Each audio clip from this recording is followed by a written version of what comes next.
Sorry, I just find that really funny. Ladies, gentlemen, and Harajam of all ages, I've been working on my barb in the background for a few days now, and after quite a bit of farming, I'm finally at a point where I'm ready to show you all the beauty that is the Whirlwind build. Of course, I'm not the first one to make a Whirlwind build, but usually the ones that you'll see around are focused around proper endgame, really high-tier Nightmare Dungeon pushing, and all include the unique gloves, those beautiful, beautiful unique gloves that I personally just don't have yet, and I'm sure I'm not the only one. So this is the Whirlwind build with no uniques, with proper good legendaries in those slots instead, and I will of course tell you what to replace when you do get the relevant uniques for the build as well. For the most part, my Whirlwind build is not made for pushing super high tier Nightmare Dungeons, so much as it is just for wheeling through mostly equal level content, spinning to my heart's content as we experience what is one of the fastest farming builds in Diablo 4, arguably, possibly even just the best flat out. That said, even with the intention of this not being pushing high content, I still cleared a level 56 Nightmare Dungeon at level 74, which is level 110 enemies, 36 levels above me,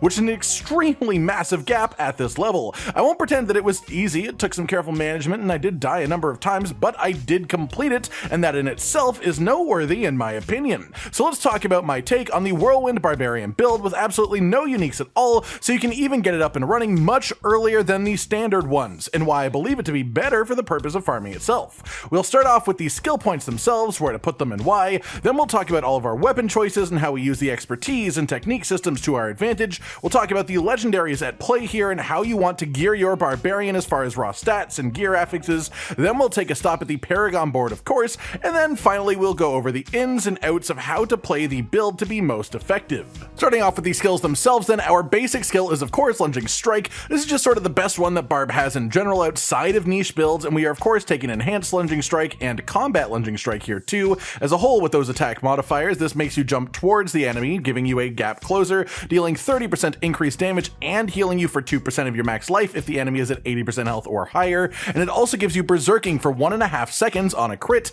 and this build aims for a really high crit chance, so that happens more often than not. After that, we move on to the core skill node cluster and stick 5 points into Whirlwind. Of course, this is a Whirlwind build, so we wanted a maximum strength, and you also want as many ranks of this from your gloves as you can physically get. We also take Enhanced Whirlwind for some Fury refund when you hit enemies with it, and then Furious Whirlwind, which has the skill apply 40% of its damage as a bleed effect over 5 seconds. This build has a bit of a focus on bleed, as we are just able to stack it up a ton with what we're doing anyways and the weapon that we're using as a result. We also take 3 ranks of the Pressure Point passive, which gives you 30% lucky hit chance with core skills to make enemies vulnerable for 2 seconds. After that, we move on to the defensive node cluster, and here we take Rallying Cry, of course. This is one of our shouts, and we're going to be taking all 3 of them because it's just sort of impossible not to in the current state of Barbarian. All the shouts are really good. Using them together is even better because you can stack cooldown reductions and also different shout boosting skills. We also grab Enhanced Rallying Cry and Tactical Rallying Cry. Altogether, the effect is 30% increased movement speed and 40% increased resource gain for 6 seconds, 3 for allies in range. Those are the base time values, but you can see on my tooltip they're actually longer thanks to a passive that we'll be grabbing further on. During that time period, you also have the Unstoppable buff, which makes you immune to crowd control effects of all kinds. And our further enhancement makes it give you 20 Fury by default when cast, and increase the resource generation of this by a further 20%. We also take Challenging Shout here, which taunts everything around you, and also gives you a 40% damage reduction for 6 seconds base, and we grab Enhanced Challenging Shout for a 20% bonus to your maximum life while active, and then also Tactical Challenging Shout, which makes you get 3 Fury every time that you are hit while the effect is active. Here's where you make your first choice between offensive defense as well. If you want to be more defensive using this build, you will take a couple of passives in this cluster, being 1 rank of Imposing Presence for 5% bonus maximum life, and 3 ranks of Martial Vigor, which gives you 9% damage reduction against elites. If you want to be more offensive, if you're trying to use this build just for farming easy to kill enemies, not for pushing anything, then actually you want to not use these and save these for later instead. We put it in the bank! Next, we go over to the Brawling skill node cluster and we grab Warcry, our final shout, and also Enhanced Warcry, as well as Mighty Warcry. As a whole, this makes Warcry increase your damage dealt by 15% for 6 seconds, 3 seconds for any nearby allies as well as its base duration, as well as giving you Berserking for 4 seconds, and also giving you 15% base life as Fortify when you hit the button. We also take a good chunk of passives in this cluster here, all 3 ranks of Booming Voice for 24% increased duration on our shouts, which is why in actuality they all last about 7.5 seconds instead of 6, and then we also take 3 ranks of Raid Leader, which makes your shouts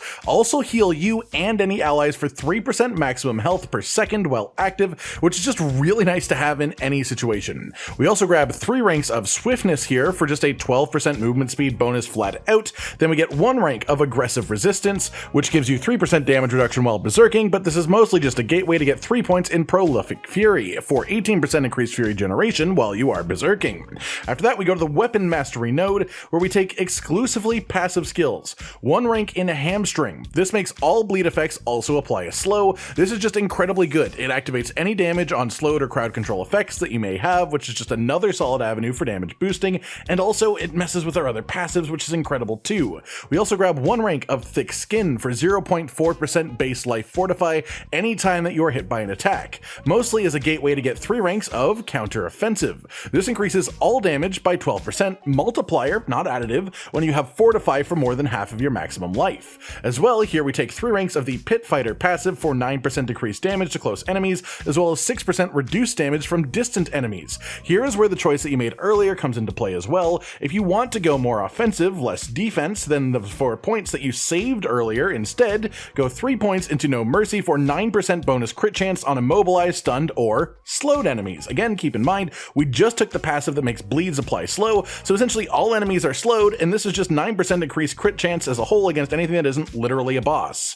Then 1 point into Slaying Strike. This is just 8% damage increased against enemies that are under 35% health. After that, we go to our ultimate skill node cluster, and we're going to be grabbing Wrath of the Berserker, of course, and its enhancements as well. In total, this effect gives you Berserking and Unstoppable for 5 seconds, as well as making direct damage with basic skills give you Berserk for a bonus 5 seconds. While the effect is active, you get 20% increased movement speed, 30% increased Fury generation, and every 50 Fury that you spend increases the damage bonus of Berserking by 25%. This is generally your big damage window. We are essentially spending 50 Fury per second with Whirlwind the way that we have it, which makes this bonus literally just be plus 25% damage every single second that it is active, so that adds up quite a bit. That said, this is just a pop of damage. The damage you do outside of Wrath of Berserker is still absolutely nasty. As for passives in this area, we are of course grabbing 3 ranks of Heavy-Handed for 15% increased critical damage with 2-handed weapons. We are using a 2-handed sword for Whirlwind, so this is just a perfect mix. And it's worth mentioning, if you have the choice, an amulet that gives you bonus ranks to this passive is worth an incredible amount of damage, as this is a multiplier to your crit damage, not an additive bonus, so that's worth keeping in mind for sure.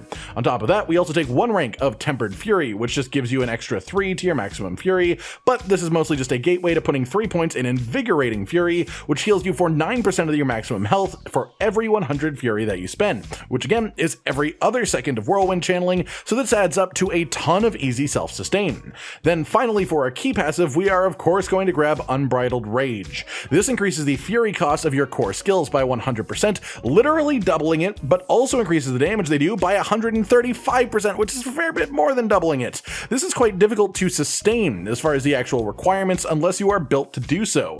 But if you build around your resources, if you use all of your shouts and reduce the cooldowns on them as much as you can use this comfortably, and the damage increase is insane when you do so. What about weapons? With that, then, let's talk about the expertise system, which weapons we are using, which technique slot we're using, and why. As for the weapon, you want a 2-handed sword to do most of the work with this build, so you want to make sure that Whirlwind is set to use specifically your 2-handed sword. Don't let it do auto-select that only chooses the highest damage weapon. We want it on 2-handed sword. This gets us the 2-handed sword expertise, which gives us 20% of any direct damage that we deal, also being applied as bleed damage. Also, it gives us a 30% increased bleed damage dealt for 5 seconds after getting a kill as the level 10 bonus, which you absolutely will have by this point. We then also use the 2-handed axe for our technique slot, which gets us 15% increased vulnerable damage. The big reason that we don't use a 2-handed axe as our weapon and put the sword in the technique slot is that swords have bonus crit damage on the weapon themselves as their primary affix, and we are nearly at 100% crit chance in the build when everything is up and running, so that is just far too valuable not to have. You could absolutely argue that there is a good Whirlwind build based around using the 2-handed mace as well as your main weapon,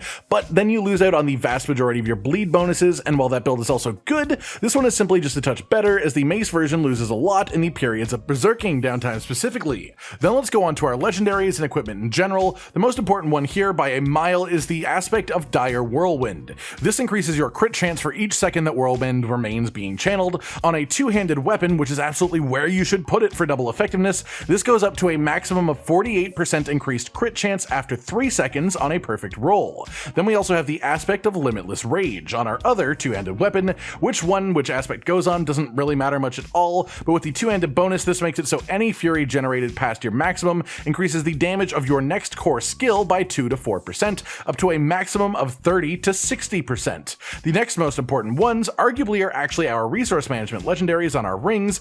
Echoing Fury gives you 2 to 4 fury per second while your shouts are active, and the Bold Chieftain's aspect reduces cooldown of your shouts by 1 to 1.9 seconds per enemy near you when you cast them, up to a maximum of a 6-second reduction. After that, the one that you should put on your amulet for the 1.5 times increased effectiveness is the Edgemaster's aspect. This increases the damage that you deal with skills by 15 to 30%, depending on how much resource you have when you cast them. If you hit Whirlwind when at max fury, which is what you should be doing in general, you'll get the full damage bonus from this. Then on top of that, we have the aspect of Berserk Ripping. This applies 20 to 30% of direct damage that you deal while berserking as bonus bleed damage over 5 seconds. And we also have the Conceited aspect, which gives you 15 to 25% increased damage while you have a barrier active. Then finally, for your offensive aspect, we have the Glove slot, and put simply, if you have Gore's Devastating Grips, you should absolutely use them. Nothing is more valuable for this build than in that slot, simply because it gives you proper single target damage. The explosions from Gore's take all of the damage that you deal over Whirlwind and then just pop it as a big explosion, and that is the one weakness of this build that you could argue is its single target damage, even though it does still do pretty good in single target even without it. If you do not have the gloves though, I recommend the Expectant aspect, which with a good roll makes hits with basic skills increase the damage of your next core skill by 10%, stacking up to 30% after 3 hits. This is essentially just a way to make Whirlwind deal 30% more damage, which is really good to have. For our boots, you want the Ghostwalker aspect. There isn't really a better option for mobility in the game, honestly. While unstoppable, this gives you 10 to 25% bonus move speed and also for 4 seconds afterwards, but more importantly, it also lets you phase through enemies so you don't get trapped in a corner or stuck in a bad spot in general, and generally in this build you will either be unstoppable or within 4 seconds of being unstoppable,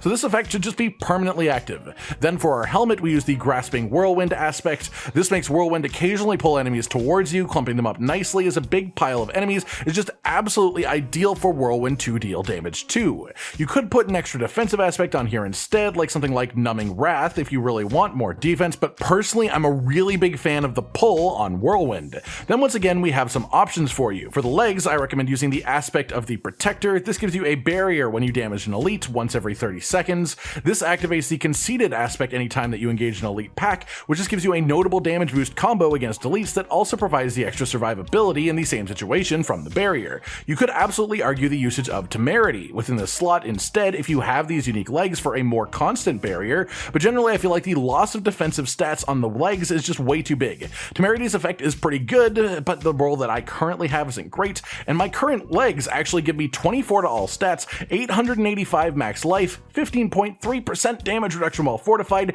and 9.6% total armor. That is a defensive gold mine, and a lot of legs can get skills like this, so unless your Temerity is a nearly perfect roll, I don't think it's better than a good pair of legs with Protector.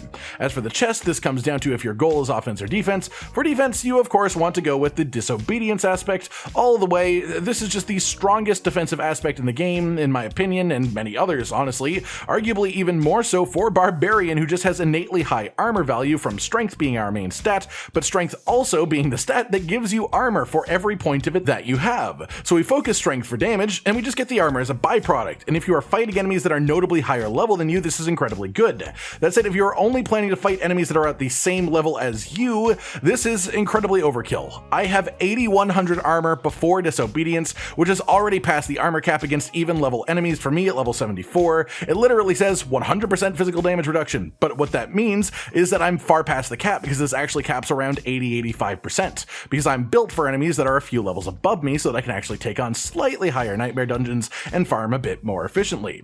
In that case, if you have the Rage of Harrogath unique, it is actually a really great option as well. It gives you a 20 to 40% lucky hit chance when applying bleeding effects to elites specifically to reduce your non-ultimate cooldowns by 1.5 seconds, which of course applies to all of your shouts, which makes you able to pop them far more often when you're mowing through elites. This makes this an offensively quite good option, but again it replaces a very strong defensive slot, so simply make that choice based on your own needs.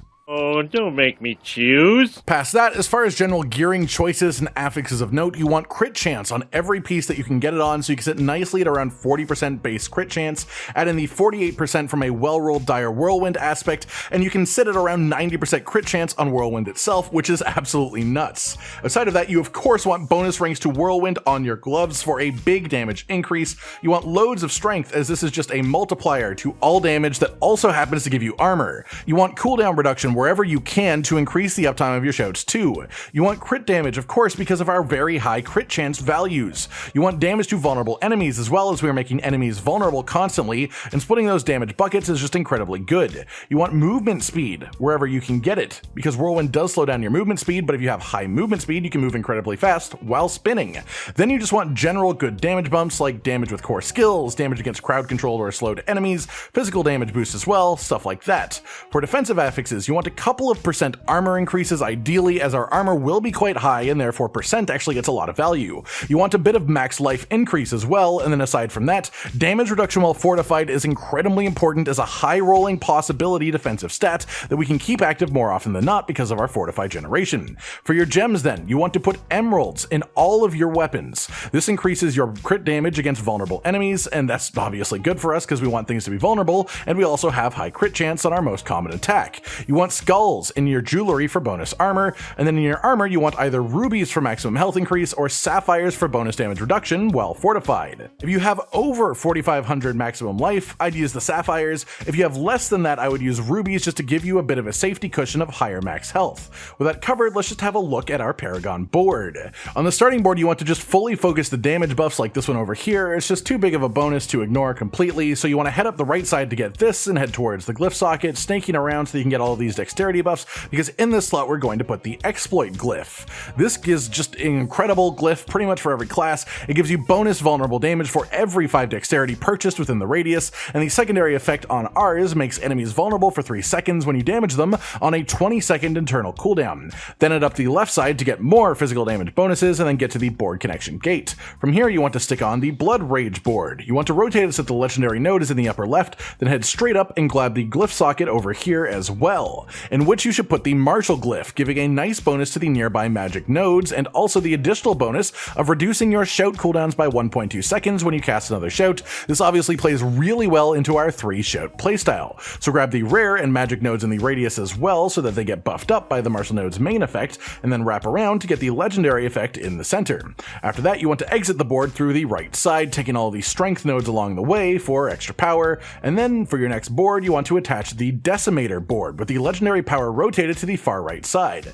This legendary node gives two-handed weapon attacks a chance to make enemies vulnerable, but we already have a fair amount of ways to apply vulnerable, so we're essentially just using this board for its rare nodes and its glyph socket as well, and then just running away and moving on to the next board. So take the lower path here so you can get all the strength and the willpower, and then move up around this way to get to the glyph socket. Inside of this glyph socket we're going to be putting the Disembowel glyph. This gives you bonus physical damage over time, which is bleed of course, for every nearby willpower node purchased. The secondary effect is far more important to us however, which gives us a 10% chance when killing bleeding enemies to lower our non-ultimate cooldowns by 1 second, which of course includes our 3 shouts. All of the things that we have in combination makes it so that our shouts have almost 100% uptime, which is what makes us quite as strong as it is. After you have that, of course, grab all of the willpower that's in the radius that you can to fuel it itself, and all of the rare nodes in the area, as vulnerable damage is fantastic, and so is damage reduction from vulnerable enemies, because again, vulnerable is important. After that, head out the upper side here,